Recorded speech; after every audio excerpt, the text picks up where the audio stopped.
নমস্কার বন্ধুরা, আমি জয়নিকা। আপনাদের সবার আমার channel food and life stories with জয়নিকায় স্বাগত। আমি আজকে আরও একটি নতুন রেসিপি নিয়ে চলে এসেছি। রেসিপিটি হলো ভোলা মাছের লাল তেল ঝাল। তো চলুন বন্ধুরা, দেখে নিয়ে আমি এই রেসিপিটি কীভাবে তৈরি করি। প্রথমে আমি মাছগুলোকে লবণ হলুদ মাখিয়ে রেখে দেবো। এবারে কড়াতে তেল গরম করে একে একে মাছগুলো আমি ভেজে তুলে নেব।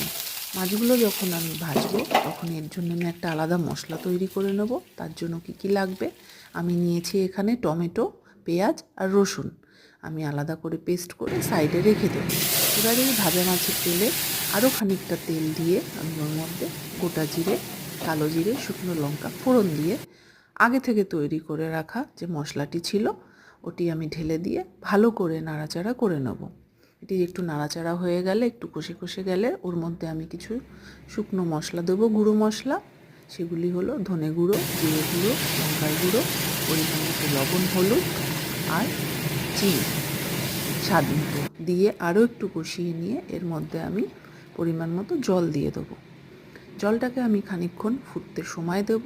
ফুটে গেলে আগে থেকে ভেজে রাখা মাছগুলো এর মধ্যে দিয়ে আমি আরও খানিকক্ষণ ফুটতে দেবো ঢাকা দিয়ে। কিছু সময় পরে ঢাকা খুলে আমি এর মধ্যে ধনেপাতা কুচি ছড়িয়ে দেবো। তাহলেই রেডি হয়ে যাবে আমার ভোলা মাছের লাল তেল ঝাল। দেখুন বন্ধুরা, ঠিক এরকমভাবে তৈরি করব। আপনাদের যদি ভিডিওটি ভালো লাগে তাহলে একটি লাইক করবেন। রেসিপিটি কেমন লাগলো, ভালো লাগলো কি না কমেন্ট করে জানাবেন। আর আমার চ্যানেলটাকে সাবস্ক্রাইব করে দেবেন। Thank you.